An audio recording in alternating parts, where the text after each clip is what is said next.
La situación en el frente de Kursk ha deteriorado a tal velocidad que las unidades ucranianas han comenzado a retirarse en masa.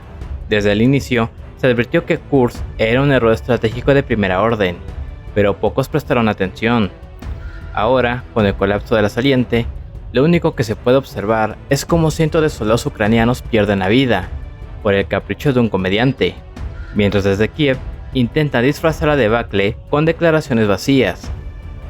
Según Alexander Sirski, las unidades ucranianas en Kursk están maniobrando hacia posiciones defensivas más ventajosas, pero la realidad en el campo de batalla es muy distinta. En las últimas 24 horas, al menos 100 soldados ucranianos se han rendido tras quedar completamente rodeados, particularmente en el norte y noroeste de Suksha.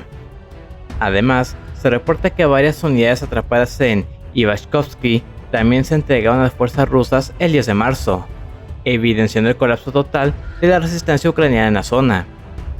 Los mapas del bloque militar ucraniano Deep State revelan que aproximadamente 3/4 partes de las fuerzas ucranianas dentro de Rusia están casi totalmente rodeadas y casi divididas en dos. Las tropas que quedan cerca de la frontera rusa están conectadas por un corredor de aproximadamente 1 kilómetro de largo y menos de 500 metros de ancho en su punto más estrecho. Según The Telegraph, la única carretera ucraniana hacia Suksha está ahora al alcance de los drones rusos con visión en primera persona.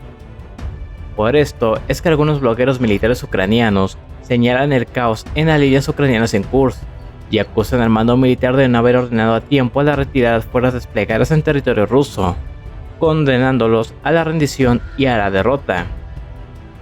Fuentes militares citadas por el canal ucraniano Resident UA informan que algunas de las mejores unidades ucranianas están intentando retirarse sin órdenes, acusando al cuartel general de no emitir una orden de retirada a tiempo a pesar de las peticiones de los comandantes de campo y del empeoramiento de la situación táctica.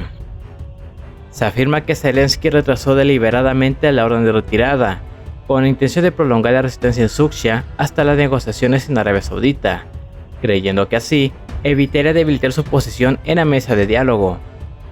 Sin embargo, esta estrategia se tornó en su contra de forma irónica, pues durante dichas negociaciones, Estados Unidos abandonó la reunión con Ucrania, y sus representantes declararon tajantemente: "No queremos ni oír sus reclamaciones territoriales". Previamente, el secretario de Estado, Marco Rubio, había afirmado que el gobierno de Zelensky tendrá que ceder territorio en cualquier acuerdo de paz. Pero dejando esto de lado, y de acuerdo con Deep State y Yuri Butosov, las fuerzas rusas han avanzado desde Korenevo hacia Suksha, así como en las zonas de Novivanivka, Malanoknia y al sur de la ciudad de Suksha. Butosov destaca que las operaciones rusas contra Suksha han comprometido la línea logística de las fuerzas ucranianas apostadas en Suksha, ya que recientemente se descubrió que no solo a través de drones y artillería han conseguido esto, sino que un grupo de asalto ruso ha conseguido llegar a la retaguardia ucraniana. Es necesario recordar cómo los medios y pasquines propagandísticos vendieron día tras día la supuesta victoria ucraniana en Kursk, insistiendo en que Kiev avanzaba con éxito.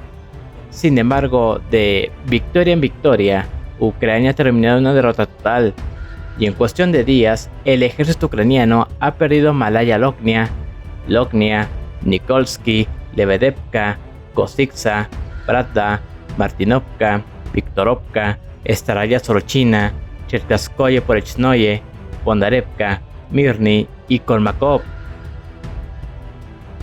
El 8 de marzo, Novaya Sorochina y Lebedevka habían caído, además de Malaya Lognia, cuya liberación fue crucial, ya que esta posición era el principal pivote defensivo que permitía a Ucrania mantener la estabilidad de la saliente. Sin ese bastión, la defensa colapsó de manera acelerada, dejando a Suksha completamente expuesta y sin capacidad de maniobra efectiva. Las unidades ucranianas no tuvieron más opción que huir desesperadamente. Por ejemplo, en un intento por escapar, una columna de las Fuerzas Armadas de Ucrania intentó huir, pero quedó bloqueada frente a un puente previamente destruido y fue atacada por sistemas de lanzacohetes múltiples rusos. Las imágenes y videos difundidos muestran parte de la columna envuelta en llamas, con vehículos blindados y automóviles calcinados esparcidos por la zona.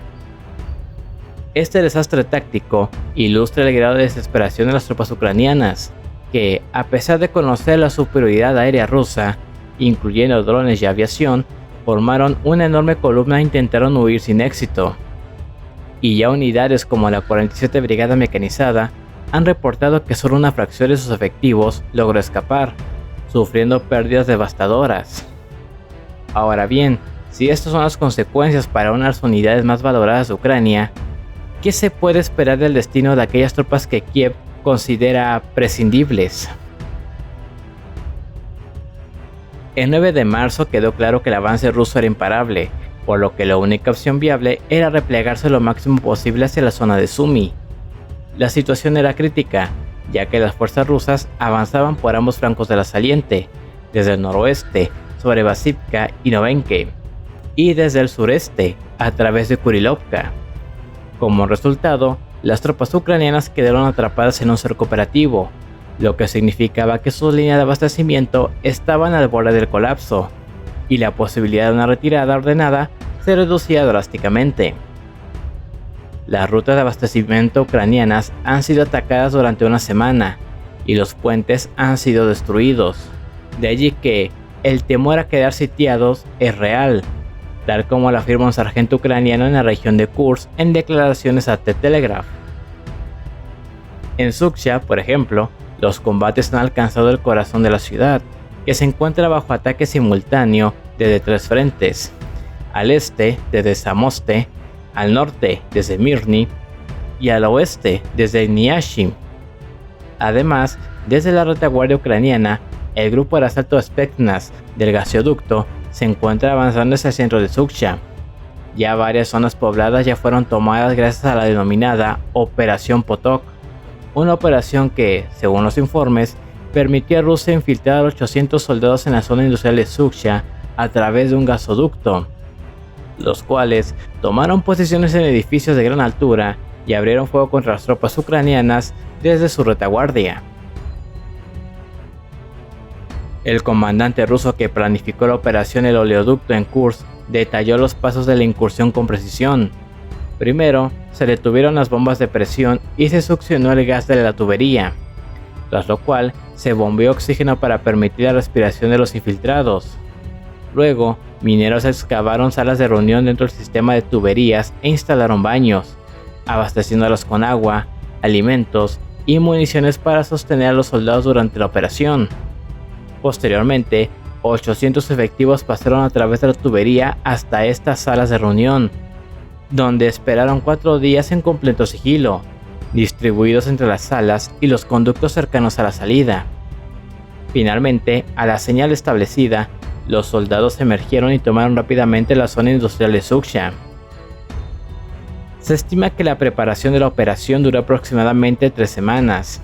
Mientras tanto, la inteligencia ucraniana tardó en reaccionar. Fuentes ucranianas afirman que identificaron la incursión 1 hora y media después de su inicio, mientras que fuentes rusas sostienen que Kiev no se percató hasta pasadas 4 horas.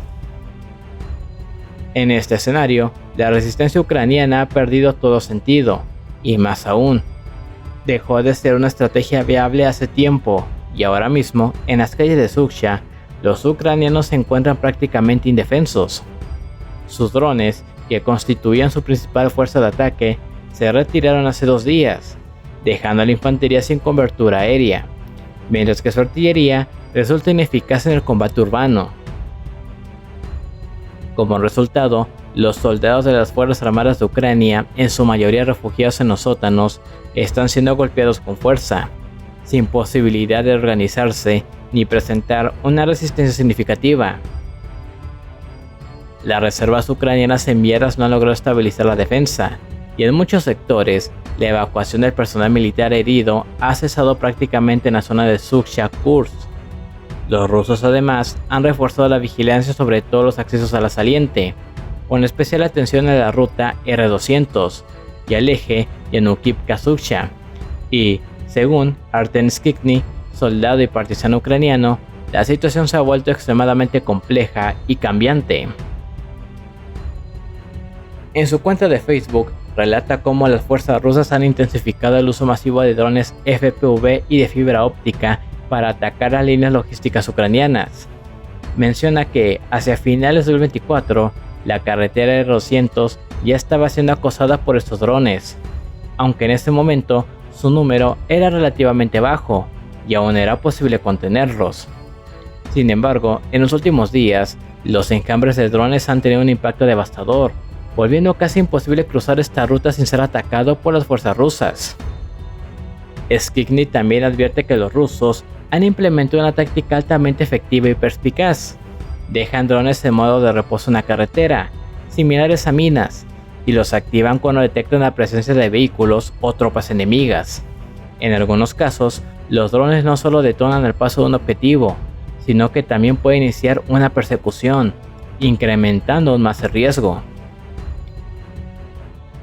Al extender su logística dentro del propio territorio ruso, Ucrania comprometió seriamente su capacidad de sostenimiento, mientras que los rusos, por el contrario, redujeron la suya, logrando una ventaja operativa clave. Rusia ha demostrado un pragmatismo absoluto en la conducción de la guerra. Cuando en agosto las fuerzas ucranianas lanzaron su ofensiva en la zona, los rusos simplemente se retiraron estratégicamente, obligando a las tropas ucranianas a sobreextenderse. Este desgaste progresivo fue calculado con precisión, permitiendo a Rusia recuperar la iniciativa y lanzar su contraofensiva decisiva. Ahora, Kursk está derrumbando para Ucrania, dejando una incógnita en el aire. ¿Continuarán los rusos su ofensiva hacia Sumy? Lo que es innegable es que el frente en esta región fue abierto por los propios ucranianos, y ahora les toca afrontar las consecuencias de un error estratégico que Rusia ha sabido explotar con brutal eficacia. Además, y para finalizar, Ucrania escogió, irónicamente, el peor lugar posible para lanzar su ofensiva. Kursk, una región que resuena con fuerza en la memoria colectiva rusa debido a la legendaria batalla de Kursk de 1943, donde la Wehrmacht sufrió una de sus derrotas más aplastantes a mano del Ejército Rojo.